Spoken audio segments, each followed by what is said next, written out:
texto hoje é Isaías capítulo 64.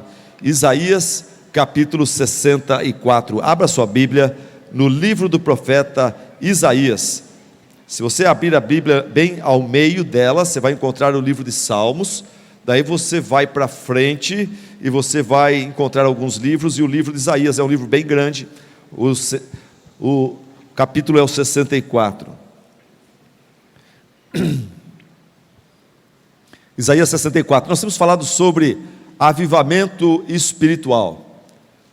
O ideal é quando nós, crentes, estamos espiritualmente avivados, estamos apaixonados por Deus, por sua palavra, pelo seu reino, por sua igreja, pelas almas perdidas, estamos apaixonados por santidade de vida. Isso é a coisa que mais falta nas igrejas do Brasil, no mundo cristão evangélico.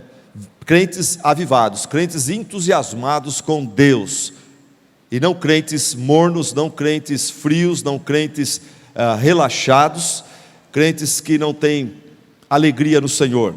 Então nós vamos ver hoje o seguinte: cultivando desejo por avivamento. Cultivando desejo por avivamento. Porque talvez você está morno, você é um crente relaxado, você não está legal, você não está na alegria do Senhor, você não está experimentando aquela vida transbordante que Jesus prometeu, mas você também nem quer isso. Então aqui eu vou colocar, o tema da mensagem hoje é cultivando. Como é que você passa a desejar, pelo menos orar por avivamento na sua vida, na vida da nossa igreja, na vida do nosso Brasil? Cultivando o desejo por avivamento. Será que nós vamos ter o PowerPoint hoje ou não? Está tendo algum problema aí? Não está conseguindo? Ok, vamos ler Isaías 64, versículo de 1 a 4. Isaías 64, versículo de 1 a 4. Antes vamos orar. Querido Deus, quem sou eu, Senhor, para tocar o coração dos irmãos, das irmãs, dos visitantes, Senhor, especialmente daqueles que estão mornos espiritualmente, daqueles que estão, Senhor, enfraquecidos na fé. Por isso, Pai, humildemente eu peço que o Senhor me dê agora a graça e a unção do Teu Santo Espírito, para que eu possa falar da obra dEle num avivamento espiritual, Senhor, e que Ele mesmo possa fazer aquilo que eu não posso fazer, Senhor, por esse irmão, para aquela irmã, aquele irmão, por esse visitante que talvez precisa conhecer a Ti, Senhor.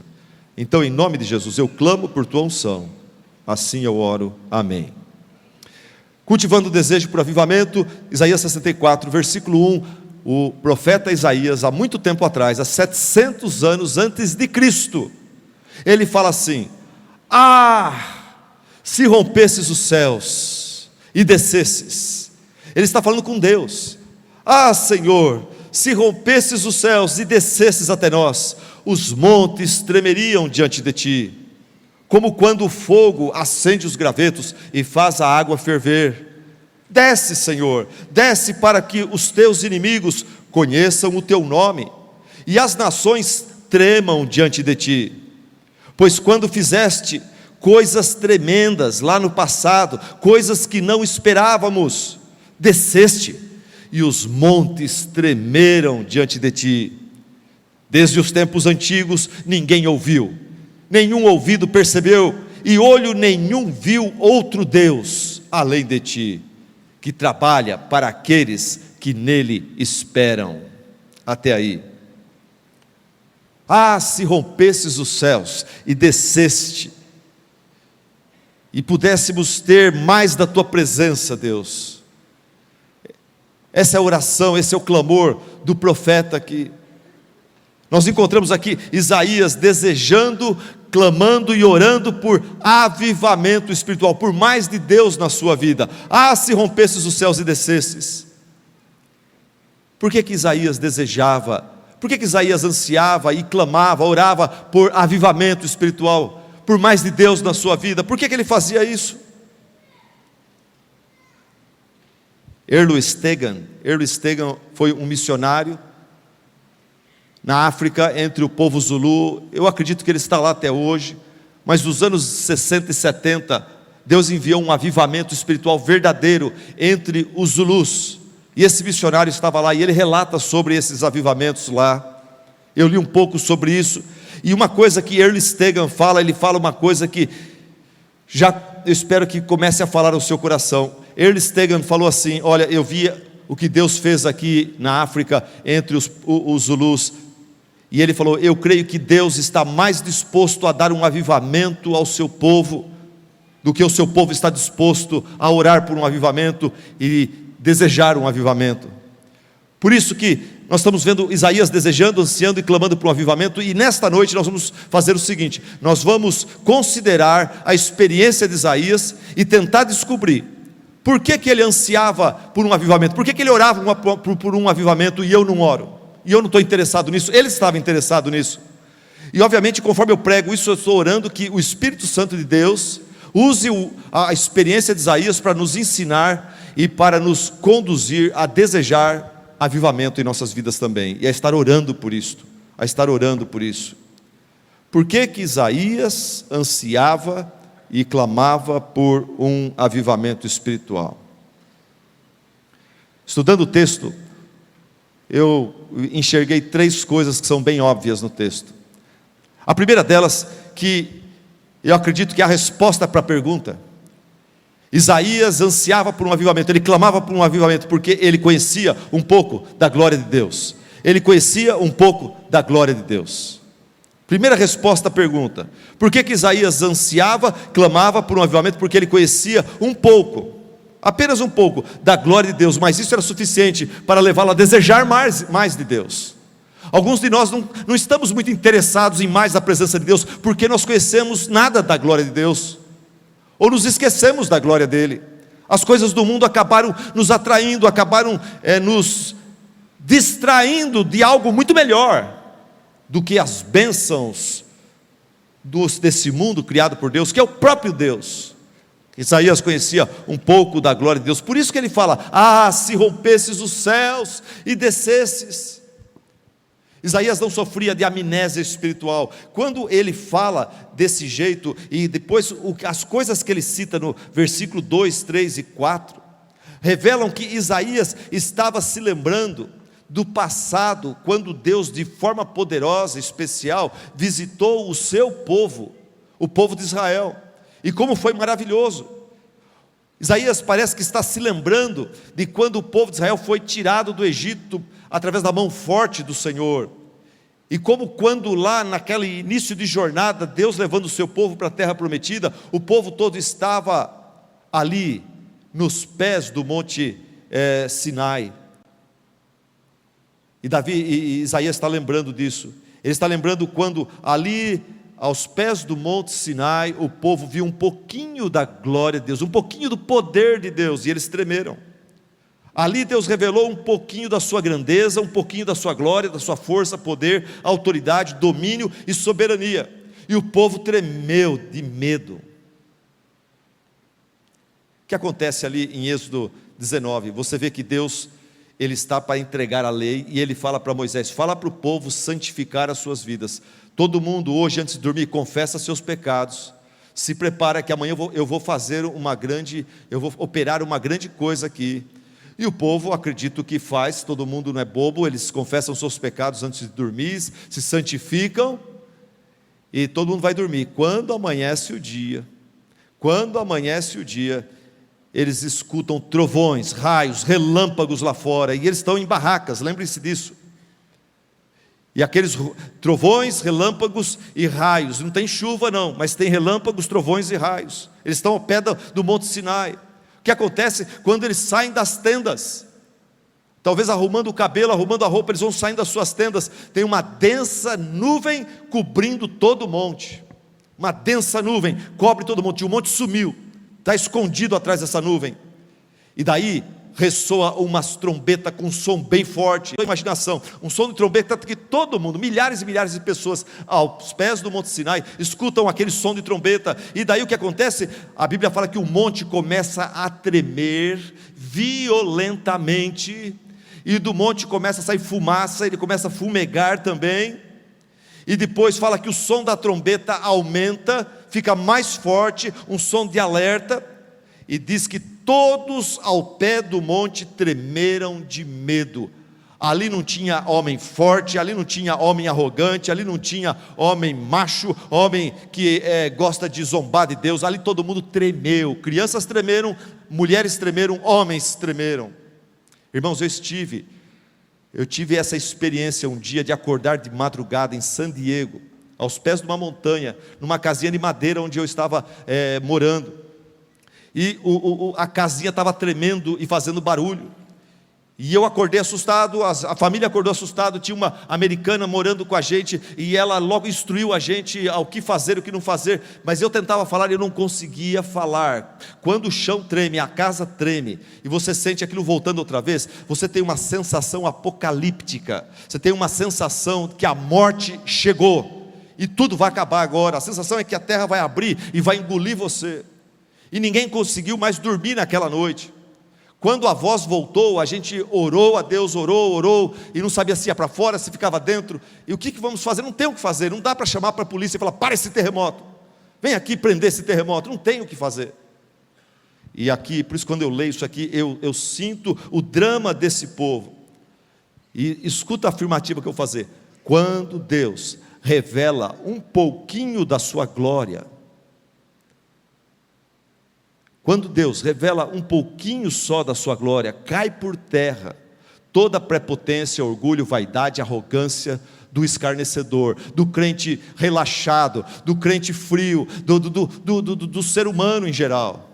Você está todo macho, você está todo falando, Deus não sei o quê, mas deixa Deus um dia, revelar um pouquinho do seu poder na sua vida. Você treme, você chora que nem uma criancinha, você cai rosto em terra. Isaías teve uma experiência assim com Deus. A situação em Israel não estava nada bem, Isaías capítulo 6, e ele viu um pouco da glória do Senhor. E a Bíblia fala que ele entrou desanimado no templo, lá em Jerusalém. Ele entrou no templo, ele estava desanimado, ele estava enfraquecido na fé, e Deus desceu, Deus rasgou os céus e desceu, e se revelou ao profeta Isaías. Isaías tenta descrever o que aconteceu naquele culto, mas ele, dentro daquela igreja, ele falou assim: eu nunca tinha visto aquilo, mas naquele culto eu vi o Senhor Deus assentado num alto e sublime trono, e a aba da sua veste enchia todo o templo. Eu não sei o que ele quer dizer com isso.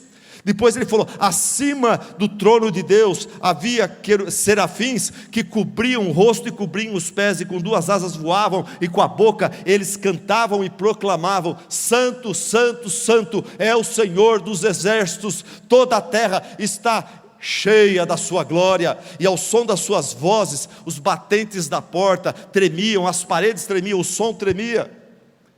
E Isaías fez o quê? Ele caiu o rosto em terra. Naquele momento caiu por terra toda a incredulidade, todo relaxo espiritual, todo tipo de prepotência e reclamação. Ele caiu o rosto em terra, sentindo o seu pecado, sentindo uma presença gloriosa que o assustava.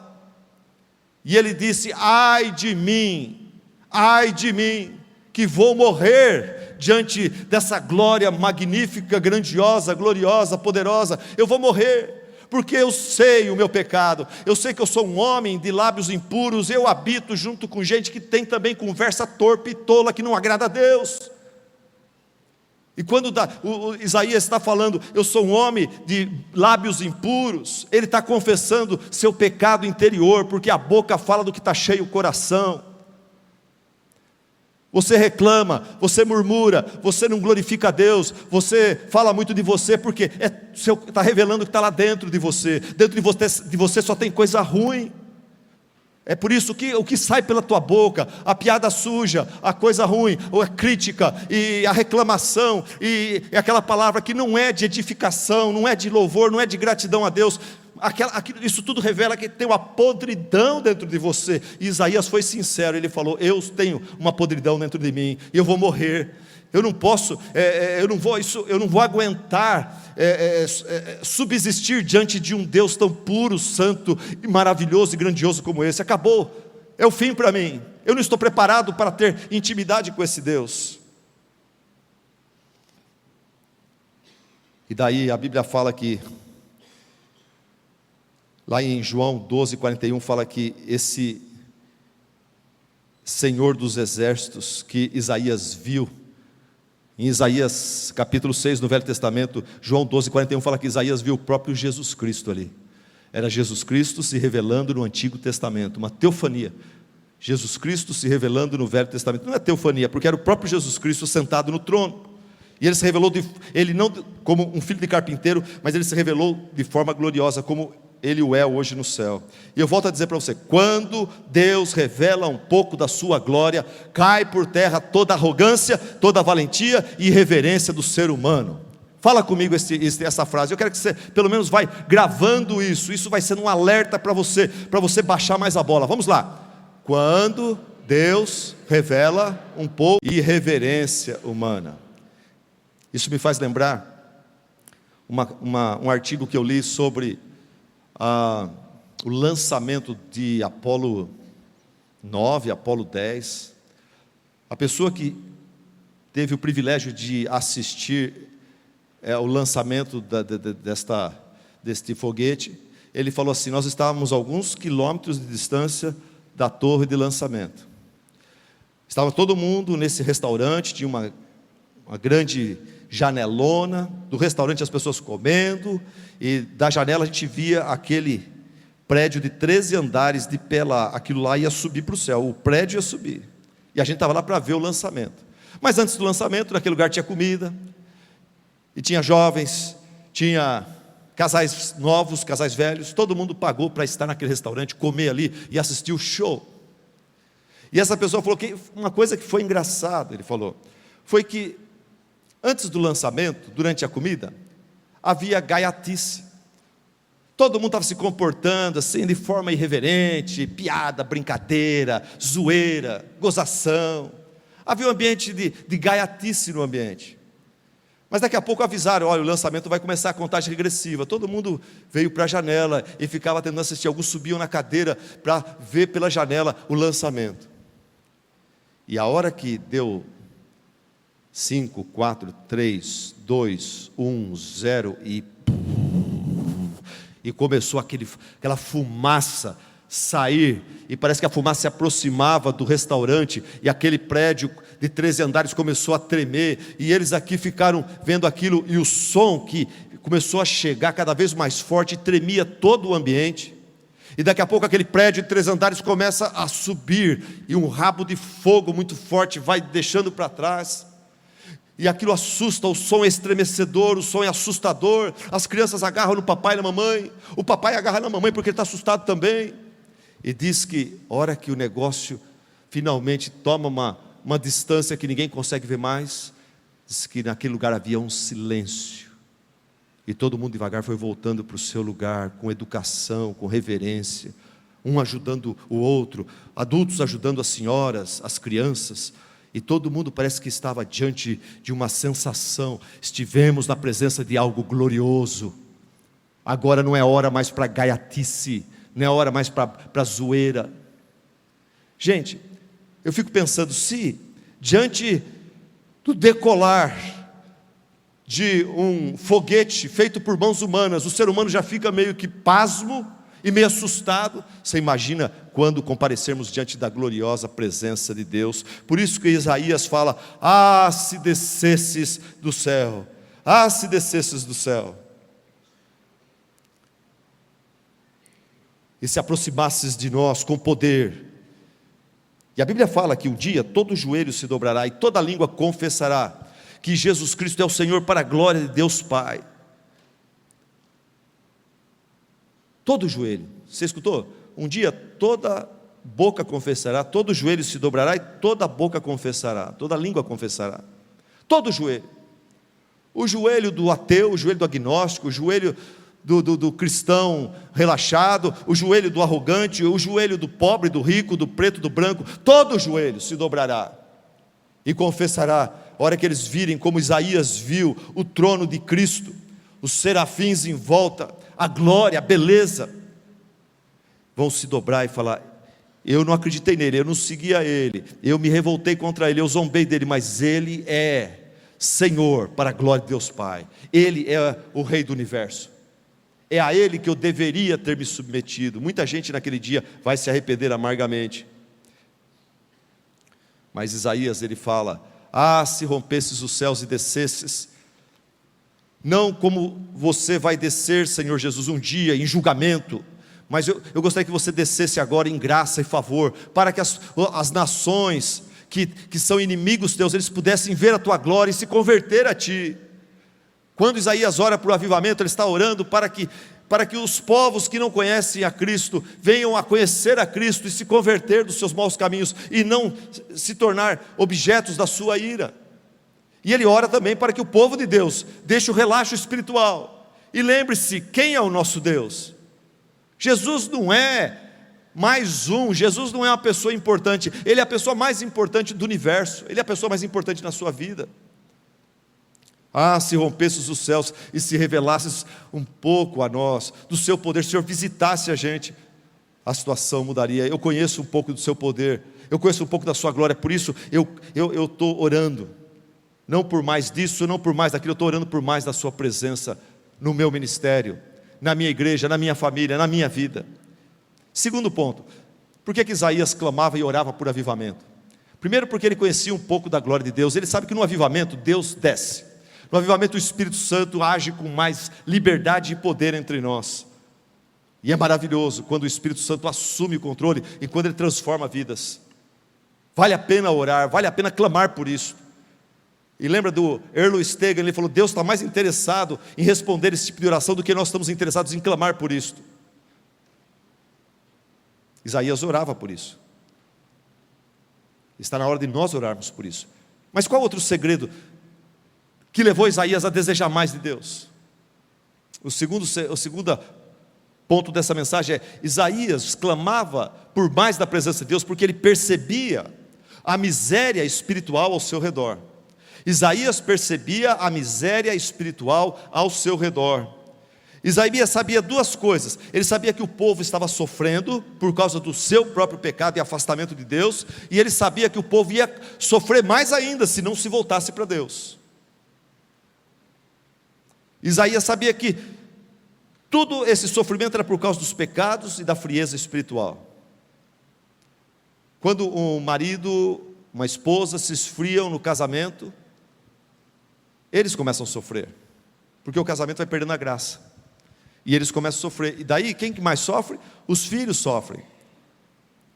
Você fala: mas os filhos não tem nada a ver com isso.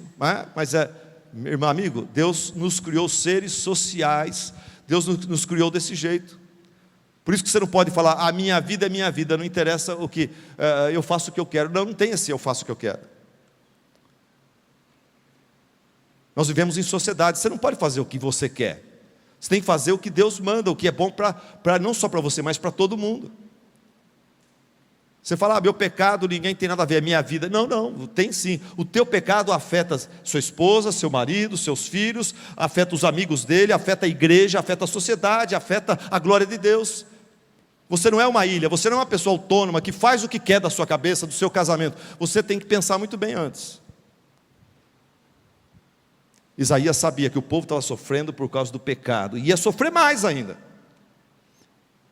por causa do pecado e frieza espiritual. Olha o que ele fala no capítulo 64, no versículo 5.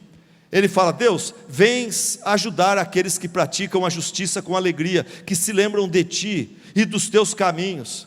Mas, prosseguindo nós, o teu povo, prosseguindo nós em nossos pecados, tu tiraste. Como então seremos salvos? Versículo 6, somos como o impuro, todos nós. Todos os nossos atos de justiça são como um trapo imundo. Murchamos como folhas, e como vento as nossas iniquidades nos levam para longe. Versículo 7, não há ninguém que clame pelo teu nome aqui em Israel hoje. Não há ninguém que se anime a apegar-se a ti, pois escondeste de nós o teu rosto e nos deixaste perecer por causa das nossas iniquidades. Isaías, ele é bem honesto e ele clama por avivamento espiritual. Ele clama que Deus tenha misericórdia de nós e venha até nós e converta nossos corações outra vez, porque ele via a miséria ao seu redor. Ele via a miséria espiritual entre o povo de Deus. A pergunta que eu faço para você hoje à noite é séria. Você vê miséria espiritual entre o povo de Deus? Você vê isso? Você vê miséria espiritual ao seu redor, ou você está contente com essa sociedade, com esse mundo? Você está contente com a situação da sua igreja, da sua família, do mundo, da sociedade, da nossa cidade, da América Latina? Você está contente? Esse é o problema, porque você não clama por avivamento, você está iludido, como se tudo estivesse bem, e a verdade é que não está tudo bem. Acorda, você está desinformado, você está cego. Isaías percebia a miséria espiritual ao seu redor. Você percebe a miséria espiritual ao nosso redor? Vamos falar do nosso mundo um pouco. Europa, o que nós temos na Europa? Europa, que já foi o berço do Evangelho, hoje é dominada por um espírito secularista e ateísta, irmãos. Os templos estão se tornando shoppings, estão se tornando lojas, estão se tornando lugar de cervejaria, etc. Igrejas vazias, estádios lotados. Você vê no futebol, aqueles jogos que temos na Europa, e a gente tem vontade de ir lá para participar. Eu tive o privilégio de ir no Real Madrid e assistir um jogo deles com uns irmãos da igreja aqui. Gente, lotado, meio de semana, o negócio lota assim, do jeito que eles fazem, a organização, o negócio lota, e em meia hora está lotado o negócio. E eles tratam aquilo como se fosse igreja. E alguém disse, realmente, a Europa não vai mais na igreja, a Europa vai para os campos de futebol. Por quê? Porque o ser humano foi criado para adorar. E se ele não adorar a Deus, ele vai adorar alguma outra coisa. E o pessoal da Europa trocou a igreja por campo de futebol. Estão adorando o futebol. Gasta uma nota, $100 cada entrada ali para assistir um joguinho ali. E eles têm jogo, e mais jogo, mais jogo, campeonato, mais campeonato, e está sempre lotado. Olhe para o Oriente Médio. Nós temos os radicais muçulmanos torturando e matando cristãos, irmãos nossos. Só nesse ano, até o ponto de hoje, começo de novembro, 431 mil pedidos de asilo em países europeus, fora os outros que estão ilegalmente lá, querendo entrar, fugindo da morte, porque os radicais muçulmanos estão torturando e matando cristãos. Olha para os Estados Unidos. Estados Unidos já foi um país mais cristão, um país que tem uma ética de trabalho cristão-judaico. Você não trabalha para os homens, você trabalha para Deus. Quando você faz uma coisa, você faz bem feito. Esse é o lema da ética de trabalho americano. O americano, quando faz um negócio, ele faz bem feito. É inadmissível fazer um piso torto, igual fizeram no meu banheiro lá, todo dia. Eu já contei para vocês o meu drama. Todo dia que eu tomo banho, meus irmãos, já faz 15 anos que eu estou nesse apartamento. Todo dia, você imagina, você toma banho aqui, o ralo está aqui, a água vai para lá. Daí a hora que termina, eu tenho que ficar puxando a água, falar, vai aguinha, entra naquele ralinho. E ela bate no ralo e ela volta para lá, e eu fico lá. Quando eu termino de tomar banho e ponho a água lá no ralo, eu estou suando de novo para tomar banho outra vez. Quando eu falei sobre isso uns anos atrás, Renato, sabe o que aconteceu? Teve um irmão da igreja aqui, eu não sei quem é, foi lá e falou no prédio, olha, manda o pastor chamar um pedreiro e consertar isso daí que eu pago. E eu falei, não, imagina, eu não aceitei, mas eu estou aceitando agora, irmão, se você estiver aqui, eu estou ficando velhinho, estou cansado já, não aguento mais. E eu estou com um rodo lá, sem borracha, daí é terrível.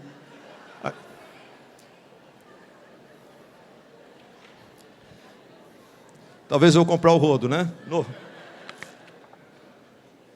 Com a crise, esse irmão talvez não tenha dinheiro hoje. Eu me dei mal.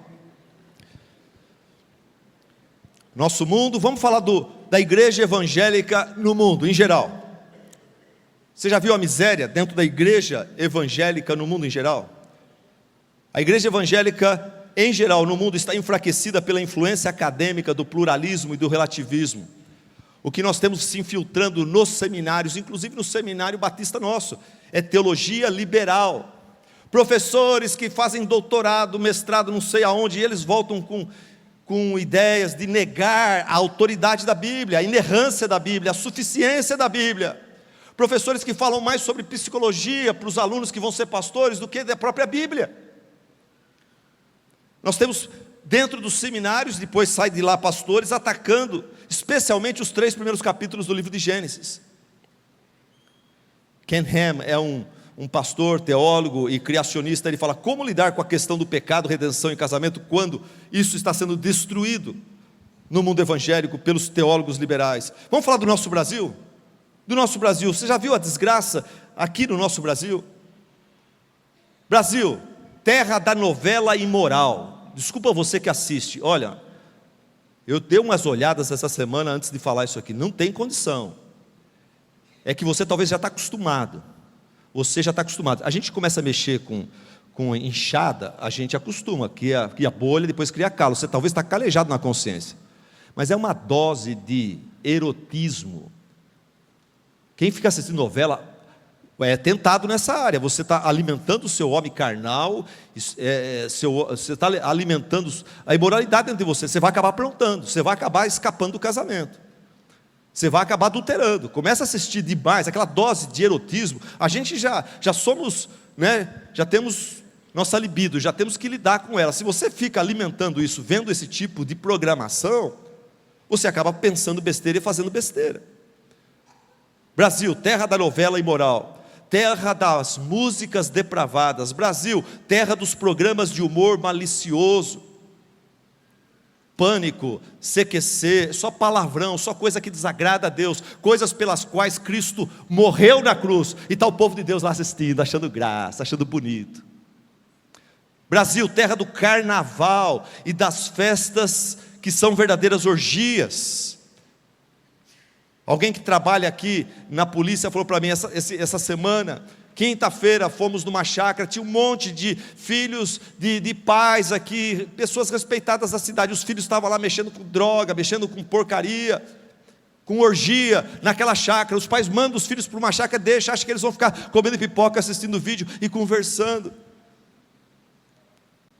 Esses jovens estão todos erotizados, esses jovens não têm Deus, eles não têm nada, eles não têm o que perder, eles fazem de tudo nessas festas. É o nosso Brasil, Brasil do carnaval, das festas que são verdadeiras orgias, Brasil dos políticos corruptos. Nós temos uma presidenta que hoje está sendo acusada de crime de responsabilidade fiscal. Ela mentiu para nós, ela mentiu, se isso for levado a sério, ela vai ser deposta. E daí nós temos um presidente da Câmara que é encarregado de levar adiante o impeachment dela, e esse homem é acusado de corrupção e lavagem de dinheiro, e ele se diz evangélico, membro da igreja Sara Nossa Terra, uma igreja evangélica. Que vergonha para nós, que vergonha para o nome de Cristo. Um homem que mentiu para a nação brasileira todinha. Em rádio e televisão, o senhor tem dinheiro fora do país? Não tenho. O que eu tenho eu declarei aqui. Mentira, no outro dia saiu a foto dos documentos dele, a assinatura dele lá na Suíça e tudo mais. E agora diz que ele tentou, os seus advogados tentaram falar com o pessoal na Suíça para não mandar os documentos, e daí o pessoal lá falou, não vamos, nós vamos mandar sim. E vão usar isso para incriminá-lo mais ainda. Esse é o nosso Brasil. Políticos corruptos, povo corrupto, povo corrupto. Quantos de nós aí usamos atestado de saúde falso para justificar alguma coisa? Está errado isso. Quantos de nós não compramos DVD pirata? Está errado isso. Quantos de nós não batemos o ponto para um colega? Está errado isso. Isso é que tipo de coisa que Jesus não faria, não quer que os seus seguidores façam. Ligação gato de água, luz, televisão a cabo. Um tempo atrás um irmão da igreja veio contar para mim, pastor, que beleza, eu tenho 300 canais aqui. Eu falei, mas como? Eu só pago tanto. Eu falei, mas tanto, eu pago o dobro, eu só tenho... Não, mas e o cara falou que é tudo legal. Eu falei, olha, cuidado. Furar fila. É um tipo de corrupção, gente, furar fila. Caixinha para o guarda. Aceitar troco a mais. Olha, o cara, eu dei 50, ele devolveu 60 para mim. E eu estou com a mercadoria aqui ainda. Meu amigo, isso é roubo. E vamos falar eu tenho aqui a música de um grande teólogo, Chico Buarque. Olha o que ele fala. Ele fala do nosso Brasil. Ele fala assim, aqui na terra estão jogando futebol. Tem muito samba, muito choro e rock and roll. Uns dias chove, outros dias bate sol. Mas o que eu quero lhe dizer, amigo, é que a coisa aqui no Brasil está preta. Muita careta para engolir a transação, e a gente vai engolindo cada sapo no caminho, e a gente vai se amando, porque também, sem um carinho, ninguém segura esse rojão. Essa é a situação do nosso Brasil, a coisa está preta. Isso o Chico Buarque falava há muitos anos atrás, hoje está pior ainda, está mais preto ainda. Mas tem gente que não vê, tem gente que está contente, está achando, Brasil maravilhoso, liberdade para cultuar a Deus, legal. Não tá. Gente, a coisa está feia. Vamos falar da igreja evangélica brasileira, idolatrando os seus artistas, e não a palavra de Deus, e não o Deus da palavra. Um pastor lá de Salvador falou para mim, pastor Silas, a gente promove uma conferência bíblica nesse bairro aqui, a gente traz o pastor Shed, paga o avião dele, traz ele aqui, a gente fala, olha, conferência bíblica, vai ter pasta, vai ter crachá, tudo, é tudo grátis, vem pouquinha gente, mas se falar, pastor, que vai ter um culto com o cantor Thales, com a Ana Paula Valadão, que vai cobrar R$60 por cabeça, nesse bairro pobre, lota o lugar, lota a igreja de Valadetes e tudo mais. Saiu um escândalo essa semana, uma cidadezinha do Pernambuco chamada Santo Agostinho. A cidade está quebrada, está pior que Tupã, mas bem pior que Tupã. O prefeito demitiu 40 dentistas e médicos, falando que não tem dinheiro. Mas ele assina com o André Valadão um contrato, onde a prefeitura paga 200 mil para gravar um DVD lá, e 200 mil de cachê vivo na mão dele. E o público evangélico do Nordeste, que até gosta de show evangélico, ficou escandalizado com isso. Como é que pode André Valadão deixar um prefeito fazer uma falcatrua dessa, uma administração errada, imoral, a cidade está padecendo, está mandando gente embora, não está pagando funcionário, e para a glória de Deus fazer um troço desse, absurdo. Esse é o mundo evangélico, a igreja brasileira idolatrando os seus artistas, igreja evangélica idolatrando não a Deus, mas os modelos de igreja. É igreja com propósito, é G12, é MDA, é igreja em células. A pergunta hoje não é, você está em Cristo? Os pastores olham um para o outro e falam, eu sou do G12, você está na visão? O quê? Visão do quê? Lá em Tupã tem uma imobiliária, chama Imobiliária Visão, é isso que você está falando? Você está na visão. Agora, eles estão todos importantes. Tem pastor que falou para mim, cara, se você quer ser honrado, e não tem mais ninguém te perturbando, ele usou outro termo, põe o modelo tal na sua igreja, olha, você vai ser honrado, a igreja trabalha, ela cresce em você, rapaz, você fica que nem um deputado, você vai ficar viajando para lá e para cá, é uma maravilha. Olha que vergonha, olha que nós estamos chegando, púlpitos fracos, sermões motivacionais, sermões de autoajuda. O pessoal pega Augusto Cury, pega os camaradas de autoajuda e põe um versículo bíblico, acha um versículo e prega sermões motivacionais, sermões de autoajuda nos púlpitos, e o povo gosta, esse que é o pior. Teologia da prosperidade, preocupada mais com a glória do homem, nem aí com a glória de Deus. Por quê? Porque o importante não é a glória de Deus, o importante é que a minha bênção tem sabor de mel, tem sabor de mel, tem sabor de mel, minha bênção tem sabor de mel. Esse é o povo brasileiro, que lota os estádios, e a gente fala, o evangelho está crescendo, que maravilha. Gente, não tem qualidade, não tem evangelho. Se tem show e não tem Cristo, não tem evangelho, não é igreja, deixou de ser igreja, é outra coisa. Bons animadores de programa, usando a Bíblia, usando o nome de Jesus aqui, eles conseguem agitar o povo, levar o povo ao êxtase de alegria, levar o povo ao choro, aos prantos. Mas a hora que sai não sobra nada, está todo mundo comprando DVD pirata, está todo mundo falando mentira, está traindo a esposa, está falando mentira, está fazendo falcatrua, não está pagando os outros, isso aí não é evangelho, isso é bagunça, isso não transforma o país, isso piora a coisa, joga o nome de Cristo no lixo. A maioria dos cultos de oração, o pessoal fala, a igreja evangélica está orando, minha igreja está orando. Você vai lá, você vê o que está orando aí.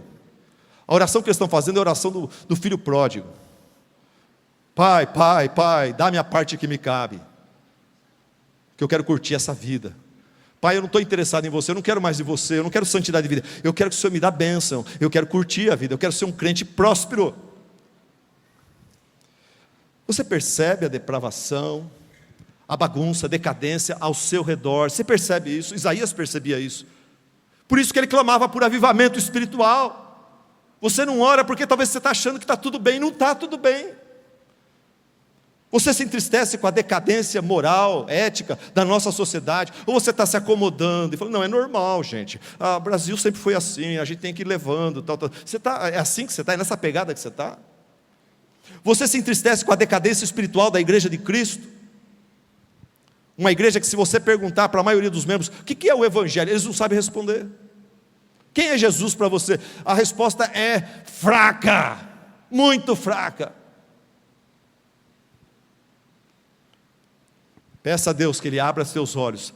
Fala: Senhor, hoje à noite, conforme Isaías teve discernimento para ver a decadência moral e espiritual, e clamar por teu avivamento. Senhor, abre meus olhos para que eu possa enxergar e sentir tristeza, sentir nojo daquilo que está acontecendo ao nosso redor, ao meu redor, para que eu possa, como Isaías, clamar: se rompesses os céus e descesses. Deus, eu quero mais de Ti, eu quero a Tua presença. Vem, visita-nos com Teu poder, com a Tua graça, transforma-nos, nos converte. Terceiro lugar, Isaías sabia qual era a única esperança. Isaías sabia qual era a única esperança para uma sociedade decadente, para uma igreja imoral, uma igreja enfraquecida. Ele fala assim no versículo 1, 2, ele fala: se rompesses os céus e descesses, os montes tremeriam diante de Ti, como quando o fogo acende os gravetos e faz a água ferver. Desce, Deus, desce dos céus, visita-nos, para que os Teus inimigos conheçam o Teu nome, e as nações tremam diante de Ti. Antes do grande dia do Teu julgamento, eles se convertam a Ti. É assim que eu entendo, interpreto esse versículo. Em outras palavras, diante da frieza e decadência espiritual do povo de Deus, Isaías só via uma solução: era um avivamento espiritual, uma visitação especial e poderosa de Deus, uma visitação como aquela que foi realizada no Egito, no Monte Sinai, quando Deus com mão forte resgatou o seu povo do cativeiro egípcio, quando Deus levantou e capacitou líderes como Moisés, Arão, Josué, Caleb e vários outros. Quando Deus deu a esses líderes, através desses líderes, Deus deu para o seu povo orientação, palavra, autoridade. Quando Deus realizou coisas impossíveis a favor do seu povo e os conduziu com segurança à terra prometida. Isaías entendia que o que estava precisando outra vez é de uma visitação como aquela que ele mesmo experimentou naquele encontro que eu mencionei em Isaías capítulo 6, um encontro marcante com a pessoa de Deus, que o levou ao quebrantamento espiritual. Avivamento bíblico, no final, gera muita alegria entre o povo de Deus, o louvor muda, fica muito mais vibrante, mas no começo do avivamento, quando ele acontece quebrantamento espiritual. As pessoas começam a baixar a bola e admitir sua carnalidade, seu egoísmo, sua vaidade, sua falta de perdão, seu materialismo e todos aqueles ismos nossos. Isaías fala: precisava de um avivamento como aquele que eu tive quando Deus se revelou a mim, aquele encontro marcante com a pessoa de Deus, que me levou ao quebrantamento espiritual, que me levou à convicção do pecado e à confissão do pecado. Conforme eu já citei, Isaías, quando teve um pouco da noção da glória de Deus, o que ele falou? Ai de mim, estou perdido, pois eu sou um homem de lábios impuros e vivo no meio de um povo de lábios impuros, e os meus olhos viram algo que eu não mereço ver, que está algo que diante do qual eu fico envergonhado. Eu vi o Rei, o Senhor dos Exércitos, o Senhor Jesus. Um avivamento, um encontro com Cristo que levou Isaías ao perdão, à justificação e à santificação da sua vida. Naquele encontro, quando Deus se revela a Isaías, Deus não destrói Isaías, Deus o leva ao quebrantamento. Depois fala que logo quando ele confessou o seu pecado, Deus falou para um serafim, o serafim foi lá e voou até mim, trazendo uma brasa viva que havia tirado do altar, e ele com uma tenaz, com uma peça de metal, para não se queimar com a brasa, ele pega a brasa, como uma pinça grande, essa tenaz, ele pega essa brasa, e ele vem, e ele coloca na língua de Isaías, e queima a língua dele, e ele fala: veja, isso tocou os seus lábios, por isso a sua culpa será removida, e o seu pecado será perdoado. Isso era sinal de purificação, o fogo purifica. Pessoa que fala besteira, queima a língua, não fala mais besteira, mas é um sinal que foi purificado, foi perdoado o pecado, e ele foi santificado. E tudo isso, nesse encontro com Cristo, levou Isaías a render-se a Deus, em adoração e disposição de servir a Deus. Ele, no final, ele fala: Senhor, eis-me aqui, envia-me a mim. Depois desse encontro que eu tive contigo, as coisas desse mundo todas perderam o seu valor. Eu quero agora te amar, eu quero te servir. O que o Senhor quiser de mim, o Senhor quiser minha casa, meu carro, o Senhor quiser, o que o Senhor quiser tirar do meu emprego, eu estou pronto para te servir. Faz o que o Senhor quiser da minha vida. Avivamento. Isaías sabia que avivamento espiritual era a única esperança para um povo de Deus, para uma igreja de Deus no Velho Testamento decadente. Por isso ele orou, versículo 1, se rompestes os céus e desceste. Versículo 7 ele fala, escondeste de nós o teu rosto e nos deixaste perecer por causa das nossas iniquidades. Versículo 8, ele fala, contudo, esse contudo é muito importante na oração, ele fala, nós estamos em pecado, o Senhor escondeu o seu rosto de nós, contudo Senhor, eu não perdi a esperança de um avivamento, porque você, Deus, é o nosso Pai, nós somos barro, olha a humildade dele, nós somos barro, Tu és o oleiro, por favor nos quebranta, mas não nos abandona nessa frieza espiritual, nessa mornidão. Todos nós somos obras da Tua mão. Versículo 9 ele fala, não te ires demais, ó Senhor, não te lembres constantemente das nossas maldades, olha para nós com graça, com misericórdia, somos o Teu povo, ele fala de novo. No capítulo 63, 16 ele fala, Senhor, desde o início o Teu nome é Redentor. Redentor é aquele que redime o escravo da escravidão. A pessoa, por criar dívidas, por pecados, por erros, acaba escravizado, e o Redentor é aquele que vai lá e compra de volta aquela pessoa e fala, olha, agora você está livre, eu paguei pela sua liberdade. Deus é Redentor. Isaías entendia que Deus era Redentor, e ele clama por essa redenção. Nós estamos presos a nossa ignorância, a nossa frieza, a nossa ignorância, nós estamos longe do Senhor, sem bênção, sem alegria. Senhor, nos redime outra vez, nós caímos em pecado. Me faz lembrar aqui, Gomer, a esposa do profeta Oséias, que era uma prostituta.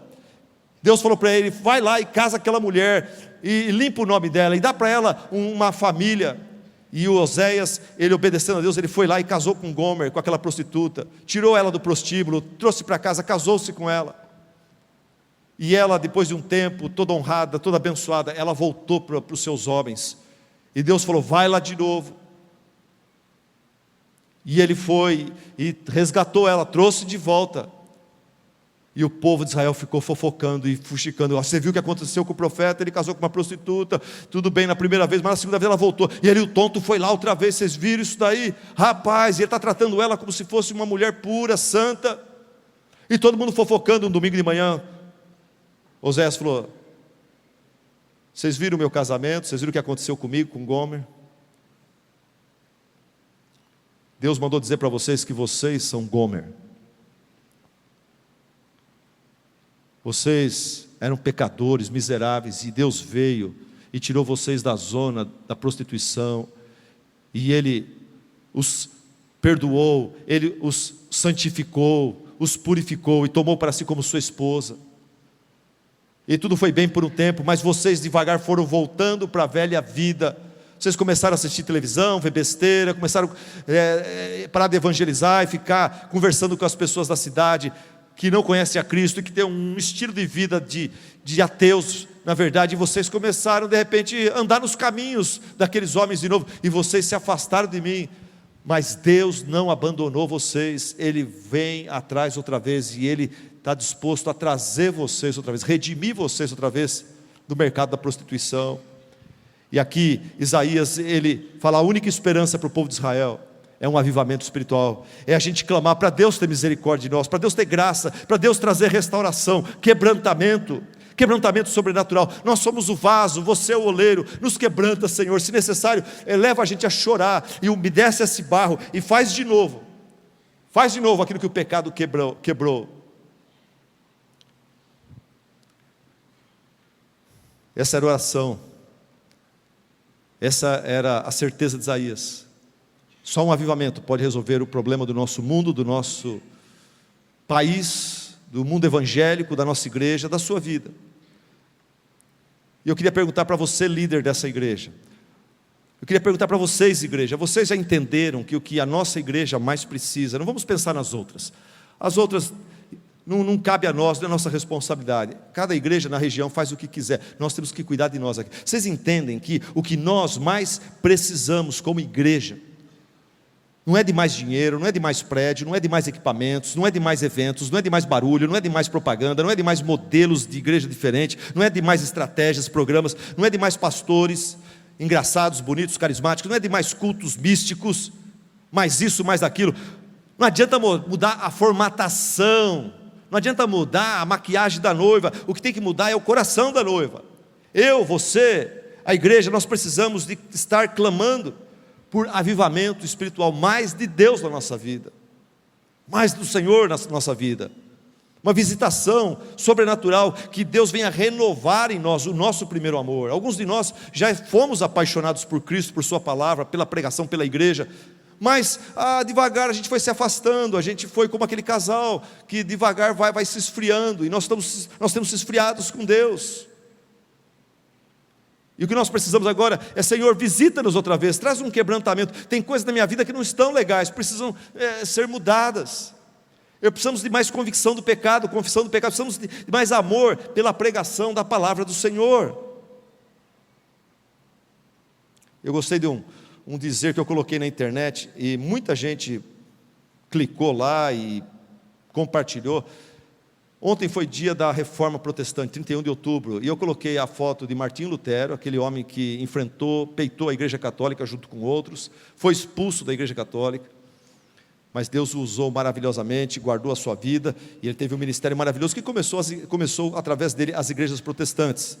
E ele falava o seguinte, ele falava: qualquer ensinamento que não se enquadre nas Escrituras deve ser rejeitado, nem que faça chover milagres todos os dias. Qualquer ensinamento que não se enquadre nas Escrituras tem que ser rejeitado, mesmo que dê certo, mesmo que leve a igreja a crescer, mesmo que leve as pessoas a se arrepiar, mesmo que leve as pessoas a ter um frisson e sair do culto: uau, foi legal hoje. Mas está na Bíblia? Não está na Bíblia, então rejeita isso.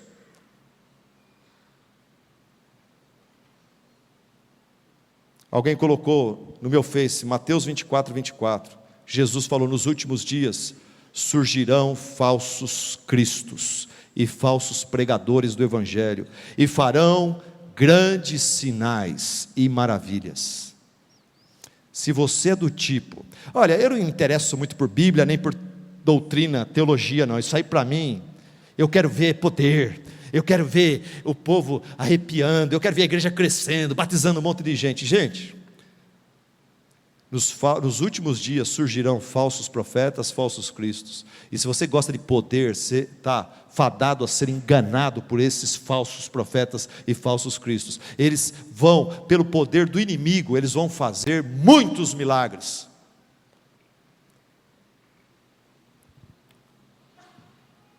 Um dia eu vou pregar um sermão sobre isso. O diabo também opera milagres, cuidado.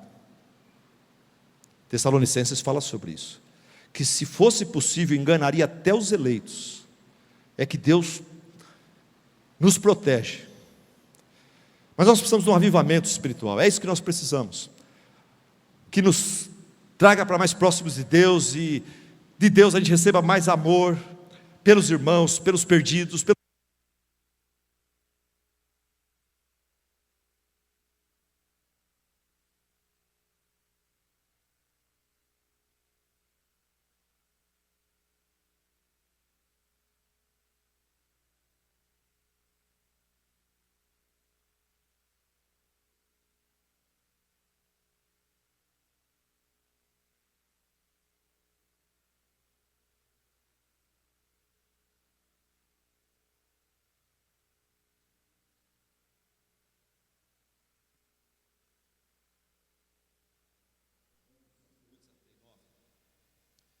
Tinha um colega meu, ele era aposentado das Forças Armadas, ele já tinha um salário muito bom e era pastor de uma igreja. Ele não recebia nada para pastorear a igreja. Ele foi meu padrinho de casamento, era o pastor Nelson. E o pastor Nelson falou para mim: Silas, eu vi falar de um avivamento acontecendo na África entre o povo Zulu, e eu vou lá, eu vou conhecer. Eu já comprei a passagem, eu quero ver um avivamento espiritual de verdade, eu quero ver como que é, eu quero experimentar isso. E ele foi, e daí quando ele voltou umas semanas depois, eu, na hora do recreio, procurei ele e falei: e aí, pastor Nelson, como é que tá? Como é que foi lá a sua experiência? Conta pra mim. Ele falou assim: sabe, rapaz, eu estou decepcionado, mas o que aconteceu lá foi o seguinte: no começo, realmente, quando o Espírito Santo começou a salvar várias pessoas e tudo mais, houve uma comoção, houve muito choro, quebrantamento, confissão de pecados. Teve gente que até foi até para a polícia, para os tribunais. Eu sou culpado disso. Eu fui absolvido nesse caso, mas eu sou culpado, pode me prender, eu quero acertar com Deus, quero acertar com os homens. Ele falou: aconteceram muitas coisas assim, de confissão de pecados. Mas ele falou: o avivamento está acontecendo, as igrejas estão lotadas, as pessoas, o que acontece é o seguinte, ele falou: o que eu notei lá é que os maridos estão levando a sério seus casamentos, eles não estão mais pulando a cerca, as mulheres estão respeitando seus maridos, e os maridos estão levando a sério o seu trabalho, coisa que na África o pessoal é meio difícil, mas lá, por causa do evangelho que chegou com poder, eles estão levando a sério os seus empregos. As esposas passaram a se submeter para os seus maridos e levar a sério sua missão de mãe e boa dona de casa, e os filhos passaram a honrar pai e mãe e levar a sério os seus estudos, e os crentes assumiram um compromisso sério com as suas igrejas. Eles vão realmente aos cultos, estudam a palavra, levam a Bíblia, prestam atenção, eles têm interesse, eles louvam com alegria. Falou: esse é o avivamento que eu vi lá. Isso bate com o que Joel Bick, aquele pastor que eu citei numa das mensagens anteriores aqui, falou. Avivamento espiritual é quando o Espírito Santo, ele de forma mais intensa, ele faz aquilo que ele costuma fazer já normalmente na vida de várias pessoas, pouco a pouco, no andar normal de uma igreja. Aquilo que alguns de vocês estão experimentando, quando vem um avivamento espiritual, várias pessoas experimentam. Daí fica gostoso, porque a igreja não é só 10% que está avivado, que está levando Deus a sério, é 30, 40, 50, 60, 70, 80% da igreja que está pegando firme e está apaixonado pela vida cristã, por Deus, pelo evangelho, pelo reino de Deus. Irmãos, concluindo essa mensagem, o anseio de Isaías por avivamento espiritual, o que levava ele a desejar e orar por avivamento espiritual, estava baseado no seu conhecimento do pouco da glória de Deus. Estava baseado no seu conhecimento da miséria espiritual, consciência da miséria moral e espiritual ao seu redor, e estava baseado sobre a sua certeza que a única esperança para resolver problema, miséria espiritual, moral e ética, é um avivamento espiritual da igreja de Cristo. Daí ela influencia a sociedade.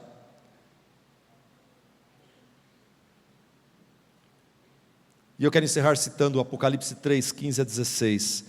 Apocalipse 3, 15 a 16, o versículo diz, Jesus disse para aquela igreja: eu conheço as tuas obras, e eu sei que você não é frio nem quente. Está falando para a igreja, para os irmãos daquela igreja. Conheço as suas obras e eu sei que você não é frio nem quente. Melhor seria se você, minha igreja, fosse frio ou quente. Assim, porque você é morno, nem frio e nem quente, estou a ponto de vomitá-lo da minha boca. E eu queria terminar essa mensagem dizendo para você assim, rapidamente: afira a sua temperatura espiritual. Afira agora a temperatura espiritual da sua fé, do seu coração, do seu amor por Cristo. Como é que está? Sua fé, seu coração, seu amor por Cristo, está frio? Está quente? Ou está morno? Como é que está? Como é que você está hoje? Como é que você tem estado nos últimos dias, semanas? Frio, quente ou morno? Deixa eu falar uma coisa: se você está frio, é porque você está perdido ainda nos seus pecados. É porque você nem salvo é. A pessoa que está frio é a pessoa que está morto ainda. O frio é que está morto. Você precisa do evangelho, você precisa ser salvo, você precisa ser evangelizado. Você está frio. Você ainda não teve um encontro com Cristo. Não se iluda, você foi batizado, é membro de igreja, mas admita para você mesmo, admita para mim, pastor. Fala: pastor, eu não sou crente ainda, eu vou continuar vindo e clamando para Deus me salvar. E quando Deus me salvar, pastor, eu quero me batizar de verdade, porque aquilo que eu tomei ali foi um banho, porque eu nunca fui do Senhor, meu coração nunca foi de Deus, eu amo a mim mesmo, eu amo minhas coisas, eu brigo e luto por mim, meus interesses, não pelos interesses do reino de Deus. Seja honesto. Uns tempos atrás, aí teve uma jovem dessa igreja que chegou para mim e falou: pastor, faz anos já. Ela falou: eu não sou crente. Eu sou membro da igreja, mas eu não sou crente. Eu fiz isso aqui de errado, e o senhor está me dando uma dura, mas na verdade meu problema não é ser desligado da igreja, disciplinado, não, eu preciso ser... A igreja precisa saber que eu nunca fui, só tira meu nome, e quando eu me converter eu vou me batizar, eu vou me entregar a Cristo. E graças a Deus hoje essa jovem está com a gente. Graças a Deus essa jovem hoje está firme. Ela teve, depois da sua honestidade para com Deus, ela teve uma experiência com Cristo, ela realmente se converteu. Isso já faz alguns anos. Ela permanece firme no Senhor, está aqui hoje à noite, está me ouvindo, ela sabe quem que ela é. Você está quente? Se você está frio, você não é salvo. Então você precisa aceitar: eu não sou salvo, eu preciso ser transformado. Então para de se chamar de crente, para de querer impor para você uma atitude de crente. Você pode estar querendo agir como ovelha, não dá certo, é horrível, é triste, é uma guerra, não vai, por isso que a coisa não vai. Seja honesto com você mesmo e com Deus, e corra atrás não de um avivamento, você precisa de uma regeneração. Se você está quente, é porque você está vivendo para a glória de Deus. E eu louvo a Deus, eu volto a dizer que muitos da nossa igreja estão quentes. São irmãos que não têm língua para reclamar, para criticar, para ficar criando caso. Eles querem servir, querem trabalhar, eles estão empolgados porque eles estão evangelizando esse, estão ajudando ali, estão servindo lá, estão contribuindo sacrificialmente, eles estão lendo a sua Bíblia, estão estudando, estão discipulando alguém, estão sendo discipulados por outros, eles estão quentes. Louvado seja Deus por eles. Mas você está morno?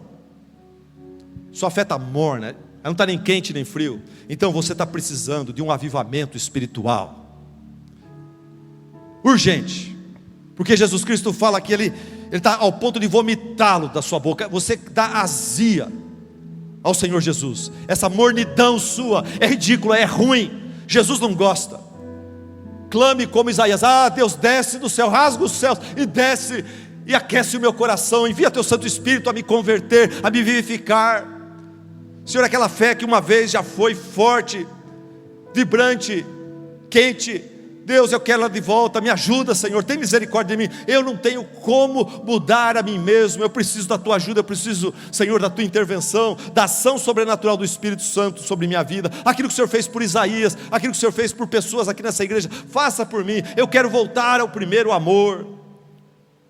Senhor Deus, a Bíblia fala que se alguém vem a mim, rios de água viva fluirão do seu interior. Jesus falou: se alguém crê em mim, rios de água viva fluirão do meu interior. Não é normal um crente que crê em Jesus Cristo ter apenas um córregozinho que pinga de vez em quando. Não, precisa ter rios de água viva. Você precisa estar entusiasmado com a Bíblia, com Deus, com a igreja, com os irmãos, apesar dos defeitos dos irmãos.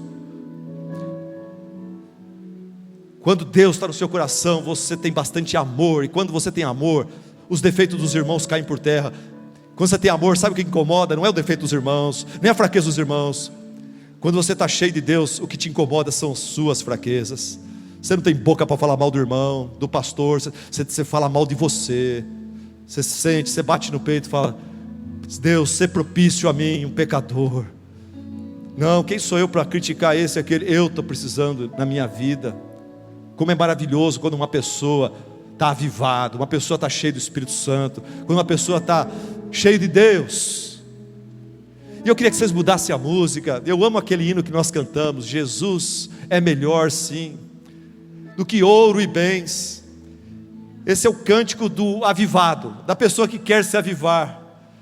Eu amo esse cântico, fiquei feliz que eles redescobriram esse antigo hino. E você talvez não tenha condições hoje de cantar essa música, porque Jesus não é melhor do que tudo para você. Você entrou aqui hoje mais preocupado com outras coisas do que com Jesus. Mas o avivamento é: Senhor Deus, me ajuda a chegar no ponto de orar e cantar como essa pessoa aí, como esse poeta. Senhor, me ajuda que eu possa chegar na minha vida e falar: legal, eu tenho uma casa, legal, eu tenho emprego, legal, eu tenho saúde, legal, eu tenho namorada, esposa, filhos, eu tenho um passeio para fazer. Essas coisas são legais, tem o seu lugar, mas para mim a coisa mais legal, eu troco todas elas por Jesus. Tem que chegar nesse ponto, tem que chegar nesse ponto, tem que chegar nesse ponto. A pessoa que escreveu esse hino era um jovem muito talentoso. Ele queria ser pastor missionário. E ele não tinha dinheiro para pagar a faculdade dele. Ele está fazendo uma faculdade na área de San Diego, Los Angeles. E para pagar a faculdade, durante o verão, ele foi para perto de Hollywood. E ele cantava e tocava nas ruas. Alguém descobriu ele e falou: você tem talento. E levou ele para o estúdio. E começou a fazer testes com ele, tal. E ele foi, esse empresário falou: você tem potencial, cara. Eu posso levar você a ganhar muito dinheiro por semana. Lá nos Estados Unidos é sempre por semana. E o jovem falou: legal, eu preciso de dinheiro. Ele falou: isso é bom, que bom, Deus está respondendo minhas orações. Ele falou: olha, outra coisa, esse negócio de Deus, esse negócio de seminário, você tem que esquecer. Se você quiser ter sucesso e ficar rico, esquece esse negócio de seminário. Você tem que se focar e se dedicar para ser cantor. Quer assinar o contrato aqui? E o rapaz pediu um tempo para pensar, ele estava bem tentado, ele precisava. E voltando para casa, ele foi orar. E ao orar, ele falou: eu não posso. Eu sou vocacionado, eu sou chamado por Deus. Quem tem posto a mão no arado não pode olhar para trás. Deus vai suprir de alguma outra forma. Eu não preciso desse contrato milionário. Eu não quero ser rico milionário. E daí ele escreveu essa poesia: Jesus é melhor do que ouro e bens. Jesus é melhor que fama. Jesus é melhor do que sucesso. Vamos orar hoje que Deus nos leve a esse ponto de nós, membros dessa igreja, falar para nós: o melhor dessa vida é Jesus. Jesus, Jesus, o Filho do Deus vivo, a exata imagem de Deus, o Criador de todas as coisas, o nosso Salvador, o nosso general, a nossa rocha, o nosso bom pastor, aquele que nos criou, nos buscou, nos salvou, está nos santificando e vai nos levar para a glória. Vamos pedir: Deus, nós queremos ser apaixonados por Jesus, nosso Salvador, teu Filho amado. Igreja, vamos colocar em pé e vamos cantar essa canção.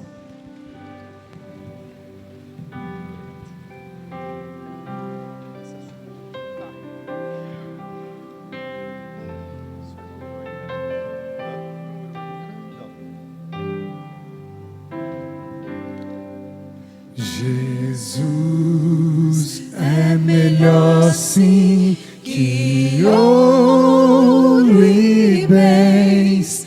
Jesus é melhor do que tudo que tens, melhor que riquezas e posições, melhor, muito mais do que milhões. Pode ser um rei com poder nas mãos, mas do mal escravo sim. 1000 vezes prefiro o meu Jesus e servi-lo até o fim.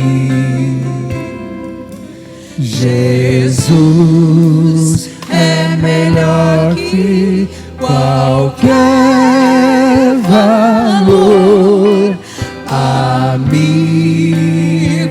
leal no prazer e na dor, melhor do que tudo Ele é pra mim, melhor que qualquer amigo.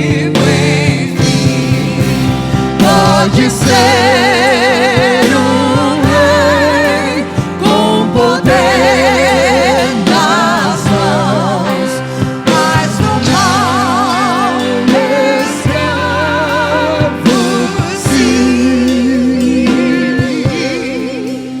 1000 vezes prefiro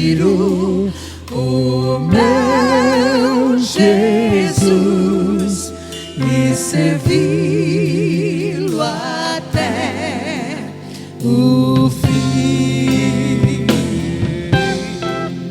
Jesus é mais puro que a linda flor. Jesus é o sol da justiça e do amor. Jesus é a fonte que satisfaz, caminho do bem, verdade. Pega essa voz e cante ao Senhor.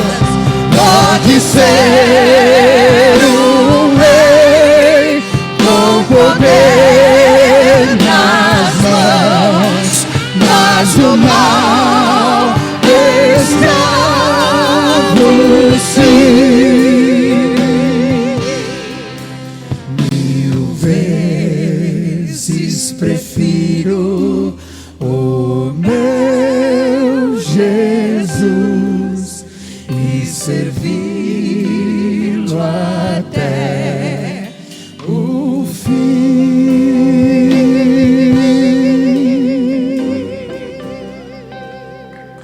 Aplauda o Senhor.